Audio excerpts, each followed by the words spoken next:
Hai, Bella lagi di sini. Dari luar, kelihatannya aku ini gadis beruntung yang mencapai tujuannya satu persatu. Mulai dari punya pacar anak orang kaya yang luar biasa hingga pekerjaan impian. Tapi entah bagaimana hidupku kini terjun bebas tak terkendali. Aku sedang berdiri di depan kamar hotel, menggedor pintu dan berharap pacarku tidak ada di dalam. Aku tak mengerti. Beberapa menit yang lalu kami sedang bersama merayakan 2 tahun pacaran. Dia sangat perhatian dan manis. Dia bahkan mengundangku ke acara ulang tahun ibunya. Semuanya indah. Sampai teleponnya berdering. Dia bilang padaku itu urusan pekerjaan dan dia harus pergi. Urusan pekerjaannya seharusnya tak terjadi di sini. Tapi yang mengejutkanku, Ed membuka pintunya. Dia terperanjat saat melihatku, dan saat aku melirik dari balik pintunya, kulihat seorang perempuan. Dia duduk di tempat tidur sambil makan coklat dengan pikiran yang tenang dan damai. Tidak sepertiku. Ya, bisa kalian tebak, itu adalah Diane. Hai Bella, baik sekali kamu mau gabung dengan kami. Dia menyeringai padaku.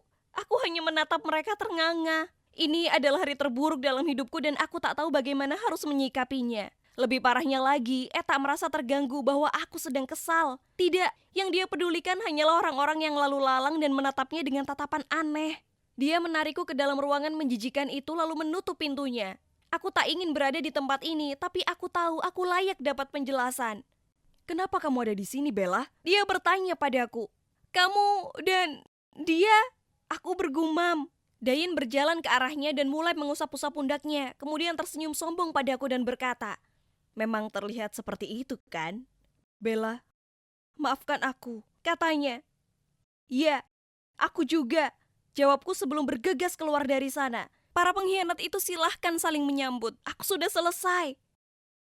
Aku gemetaran hebat, sampai-sampai harus kusandarkan punggungku ke tembok di lobi hotel itu, lalu aku menangis terseduh.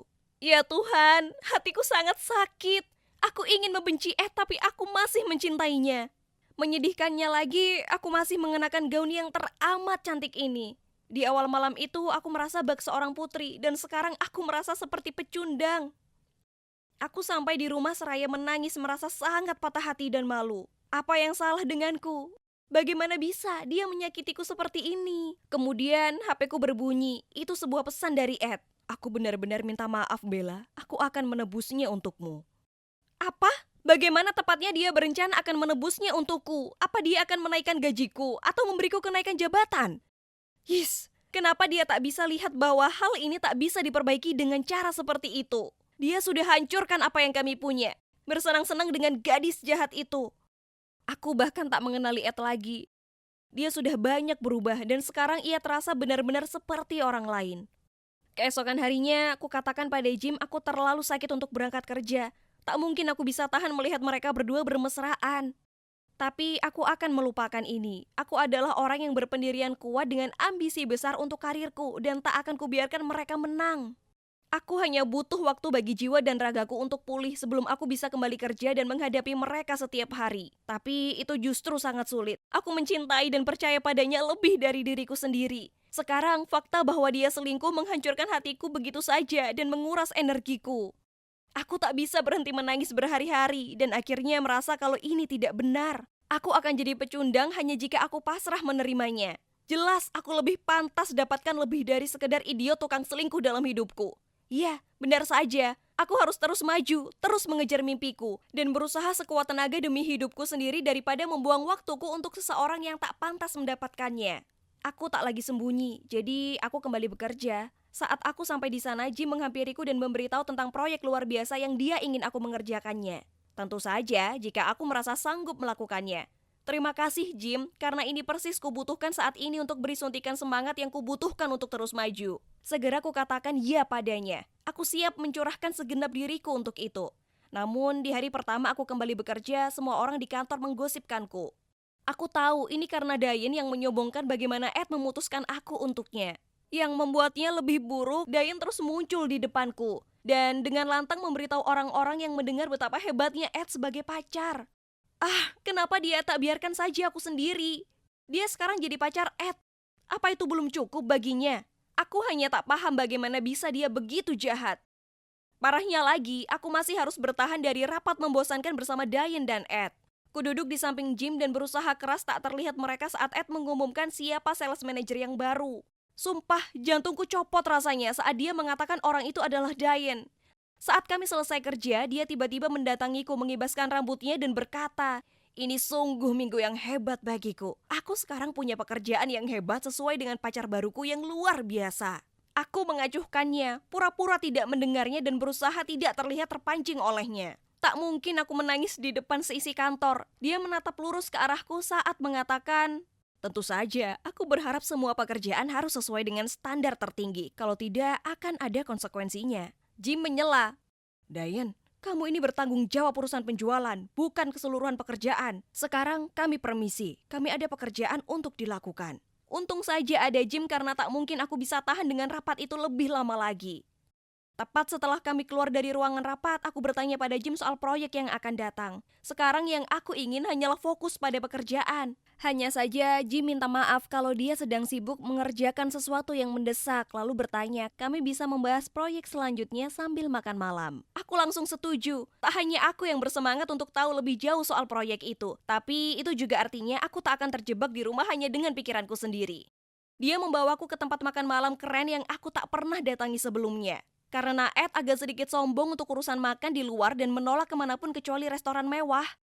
Jim memberitahuku kalau itu adalah proyek desain kreatif untuk gerbang masuk taman dan dia memperbolehkanku membuat semua keputusan penting. Wah, ini adalah kesempatan emasku untuk tunjukkan kemampuanku.